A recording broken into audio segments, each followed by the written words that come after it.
Thank you all for joining us for an educational and enlightening afternoon. We are amazed with your presence, considering it is a Monday and President Duterte is delivering his State of the Nation address. Our first speaker will talk about Amoris Laetitia, a pastoral approach to Humanae Vitae. He is a defender of natural family planning from the point of view of science and faith and responsible parenthood. He is also involved in numerous social issues on peace and interreligious dialogue on environment and social justice. His last assignment is as Archbishop of Cagayan de Oro. Brothers and sisters, please welcome Your Excellency Archbishop Antonio Ledesma.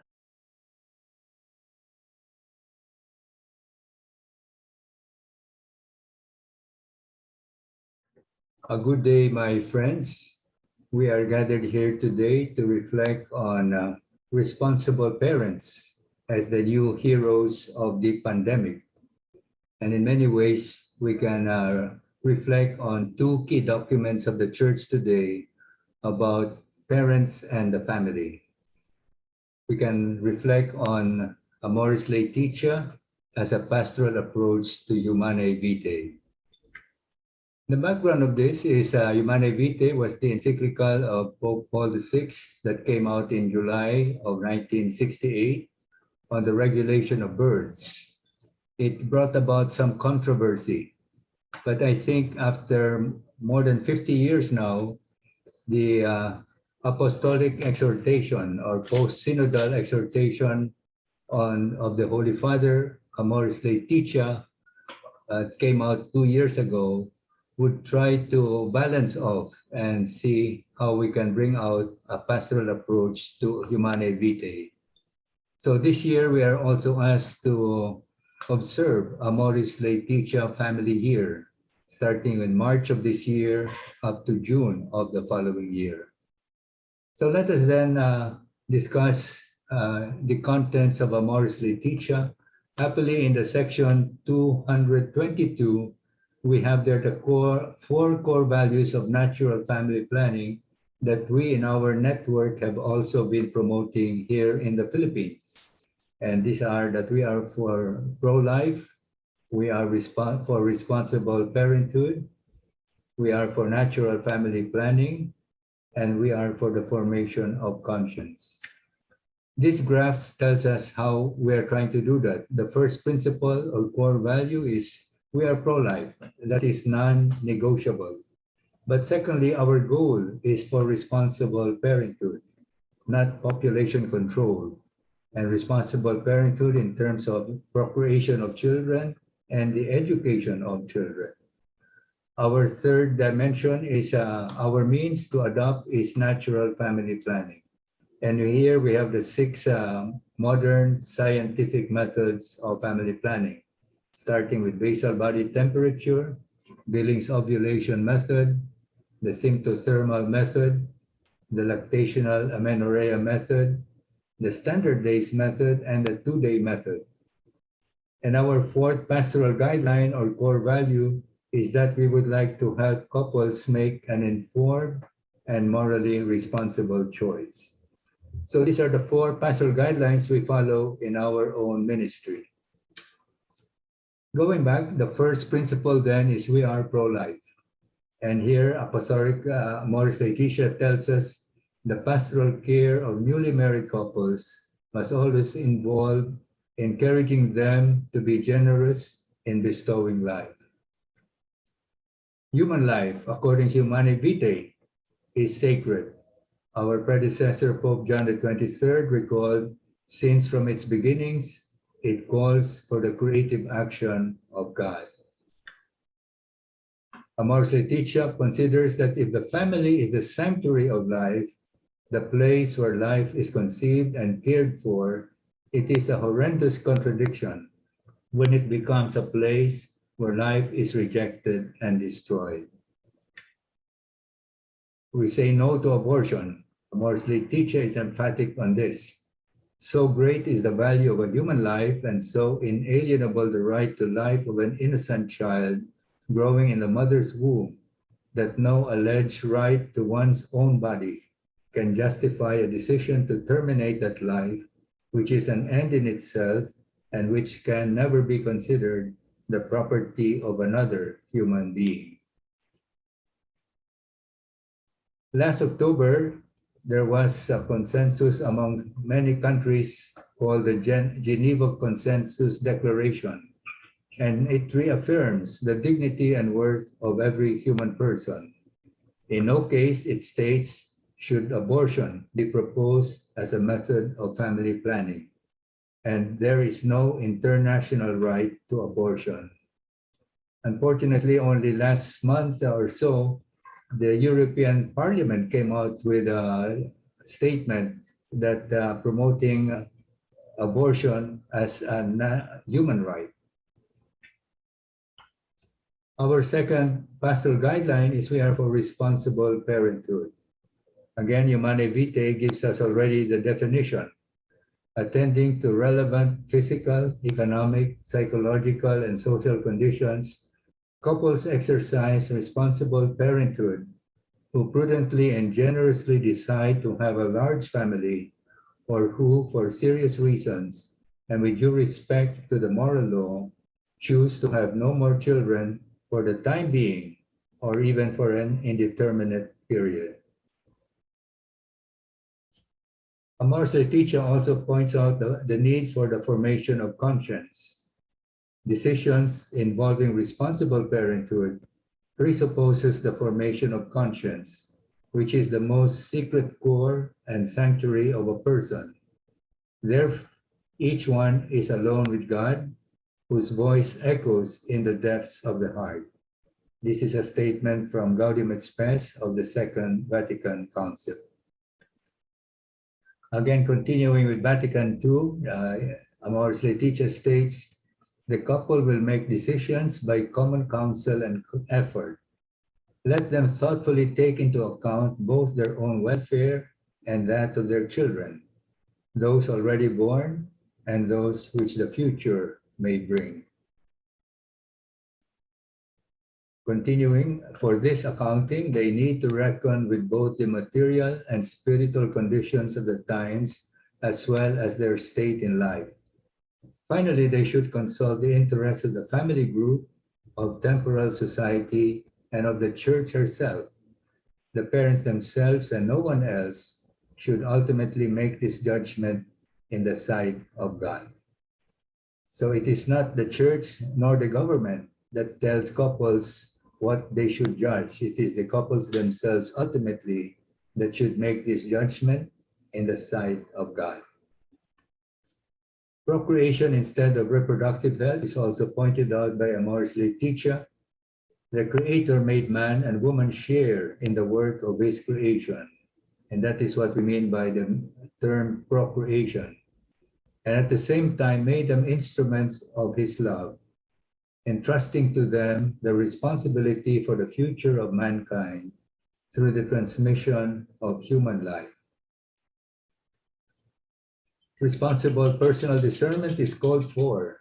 If we consider the immense variety of concrete situations, what is possible is simply a renewed encouragement to undertake a responsible, personal, and pastoral discernment of particular cases, one which would recognize that since the degree of responsibility is not equal in all cases, the consequences or effects of a rule need not necessarily always be the same. A third pastoral guideline we are following is we are for natural family planning. Following up on the first two principles that we are pro-life and we are for responsible parenthood, now we talk about the means for attaining this goal, natural family planning. Amoris Laetitia briefly states, in accord with the personal and fully human character of conjugal love, family planning fittingly takes place as the result of a consensual dialogue between the spouses, respect for times and consideration of the dignity of the partner. In this sense, the teaching of the encyclical Humanae Vitae and the apostolic exhortation of John Paul II, Familiaris Consortio, ought to be taken up anew in order to counter a mentality that is often hostile to life. The use of natural methods for Amoris Laetitia, the use of methods based on the laws of nature and the incidence of fertility, as already mentioned in Humanae Vitae, are to be promoted, since these methods respect the bodies of the spouses, encourage tenderness between them, and favor the education of an authentic freedom. This is taken from the Catechism of the Catholic Church. Let me describe for a moment our program of RPANFP in the Archdiocese of Cagayan de Oro. Since 2006, we have been teaching the 6 modern NFP methods: BBT, BOM, STM, LAM, SDM, and TDM. And we have already reached out to 28,000 couple acceptors. 40% of these have adopted actually standard days method, which is simpler and easier to follow. We also promote natural family planning with the city government of Cagayan de Oro and several municipalities in the province. And this is with critical collaboration with the LGUs.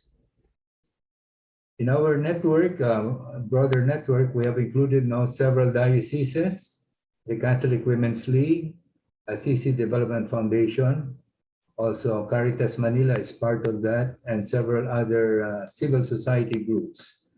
We have given NFP trainings to participants coming from 81 archdioceses and dioceses. And we have conducted trainers training in 45 dioceses, where they have actually asked us to go to their diocese. And we have also interacted with Population Commission and the Department of Health regarding the inclusion of natural family planning in the government's own family planning program. This is maybe a map showing the outreach of our network. We have given trainings to representatives from 81 dioceses, and out of the 81 dioceses, 45 have actually asked for trainings in their own areas. So they have actually shown interest in our program of all NFP. Contraception in line with Humanae Vitae, and this is described in Amoris Laetitia. From the outset, love refuses every impulse to close in on itself. It is open to a fruitfulness that draws it beyond itself. Hence, no genital act or of husband and wife can refuse this meaning, even when for various reasons, it may not always in fact beget a new life. The gift of children is also extolled in Amoris Laetitia. Children are a wonderful gift from God and a joy for parents and the church. Through them, the Lord renews the world. We go on to our 4th pastoral guideline, and this is perhaps better explained, especially in Amoris Laetitia. We are for enabling couples to make an informed and morally responsible choice according to the dictates of a right conscience or an enlightened conscience. First, we talk about conscience itself. Naturally, every effort should be made to encourage the development of an enlightened conscience. Yet conscience can also recognize with sincerity and honesty what for now is the most generous response which can be given to God, and come to see with a certain moral security that it is what God Himself is asking amid the concrete complexity of one's limits, while yet not fully the objective ideal. So for St. Thomas Aquinas, it is true that general rules set forth a good which can never be disregarded or neglected, but in their formulation, they cannot provide absolutely for all particular situations.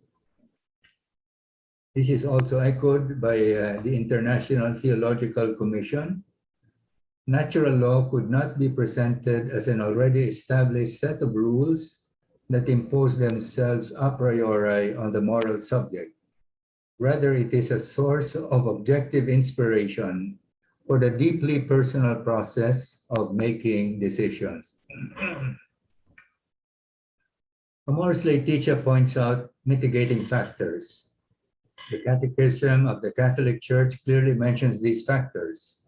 Immutability and responsibility for an action can be diminished or even nullified by ignorance, inadvertence, duress, fear, habit, inordinate attachments, and other psychological or social factors.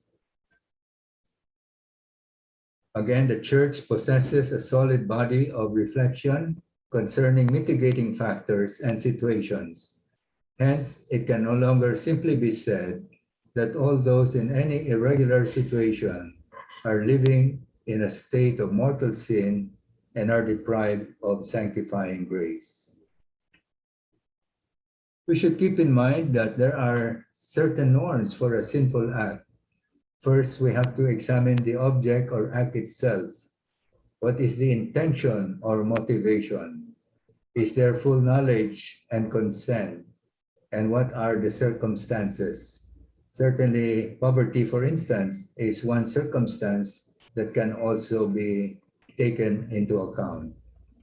So these are norms for a sinful act. No one accidentally falls into a grave sin. It has always to be with full knowledge and consent. So our role, according to Amoris Laetitia, is to form consciences. We find it hard to make a room for the consciences of the faithful, who very often respond as best they can to the gospel amid their limitations, and are capable of carrying out their own discernment in complex situations. We have been called to form consciences, not to replace them. In our own program, we tell people we are there to form consciences, not to force consciences. So perhaps we can talk a bit now about why we are engaged in critical engagement with government. First, in our All NFP program, we want to include all modern NFP methods. We want to reach out to all parishes, barangays, and families. We want to reach out, we want to promote natural family planning all the way without combining with contraceptives. And we want to engage all family-oriented organizations, especially government, which has the resources also to promote natural family planning. So these are the four meanings of why we include all NFP in our program. Our objectives in the network is to use available public funds for the promotion of NFP to reach out to many more couples, to press government agencies themselves to include NFP in its family planning program as mandated by the law, and to strengthen the government's program for NFP, for example, by training government workers and sharing our manuals on NFP. From our experience, we find many government personnel are actually interested to know more about NFP and also to promote it in their own tasking. So these are the moral perspectives of why we are in critical engagement with government. First, it is only material, not formal cooperation. We use public funds solely for NFP, not formally for contraceptives. We are in indirect, not direct cooperation. Our involvement in contraceptive promotion is not direct. Our intention is to provide an alternative precisely to artificial methods. And we are also engaged in remote, not proximate cooperation. Our NFP promotion is done separately from the government's program for contraceptives. So we go now to conclude in examining what are the key aspects in the pastoral approach of Amoris Laetitia that can also be included in Humanae Vitae in its approach. First, gradualness. The law of gradualness as proposed by St. John Paul II. This is not a gradualness of law, but rather a gradualness in the prudential exercise of free acts on the part of subjects who are not in a position to understand, appreciate, or fully carry out the objective demands of the law. Another dimension in the pastoral approach is the call for discernment. There are two ways of thinking which recurs throughout the Church's history, according to Pope Francis: casting off and reinstating. The Church's way from the time of the Council of Jerusalem has always been the way of Jesus, the way of mercy and reinstatement. The way of the Church is not to condemn anyone forever. The Synod Fathers also add on discernment. A negative judgment about an objective situation does not imply a judgment about the imputability or culpability of the person involved. Integration is another dimension in our pastoral approach. Regarding couples in irregular situations, the logic of integration is the key to their pastoral care, which would allow them not only to realize that they belong to the Church as the body of Christ, but also to know that they can have a joyful and fruitful experience in it. Accompaniment, again, is part of the pastoral approach of Amoris Laetitia. What we are speaking of is a process of accompaniment and discernment, which guides the faithful to an awareness of their situation before God. And the Church must accompany with attention and care the weakest of her children who show signs of a wounded and troubled love by restoring in them hope and confidence. So pastoral mercy, a pastor cannot feel that it is enough simply to apply moral laws to those living in irregular situations, as if they were stones to throw at people's lives. This would bespeak the close heart of one used to hiding behind the Church's teachings. Compassion for sinners is precisely what Humanae Vitae also has been asking for. When our Lord came not to judge, but to save the world, was he not bitterly severe towards sin, but patient and abounding in mercy towards sinners? So the primacy of mercy, we should keep in mind. Mercy is the very foundation of the Church's life. Mercy is the fullness of justice and the most radiant manifestation of God's truth. We are called to show mercy because mercy was first shown to us.